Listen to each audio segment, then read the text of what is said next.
இஸ்ரவேலுடைய அதாவது யாக்கோபுடைய முதிர் வயதில யோசேப்பு தனக்கு பிறந்தது நாள் அப்படி என்று சொன்னால் இங்க ஒரு சம்பவம் நாம் அறிந்து கொள்ள வேண்டும்.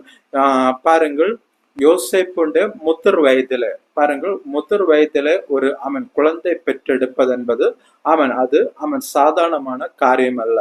தேவன் ஆபிரகாமுக்கு வாக்குத்தத்தம் பண்ணினார். ஆபிரகாம் 100வது வயதுல பிள்ளை விசுவாசத்தினால தேவன் ஆண்டவர் ஆபிரகாமுக்கு பிள்ளை கொடுத்தார் என்று சொல்லி நாம் பரிசுத்த வேதாகமத்தில் நாம் பார்க்கிறோம். இது எல்லாருடைய வாழ்க்கையிலும் சாத்தியமா என்று சொல்லி கேட்டால் நிச்சயமாக கிடையாது. பாருங்கள், முதிர் வயதானாலே 50 40 50 வயது தாண்டினாலே குழந்தை பிறப்பது என்பது அரிதான காரியம். இங்கு பார்க்கும்போது யாக்கோபு என்பவன் யோசேப்பை தன்னுடைய இளமை பிராயத்தில் பெற்றெடுக்கவில்லை, மாறாக முதிர்ந்த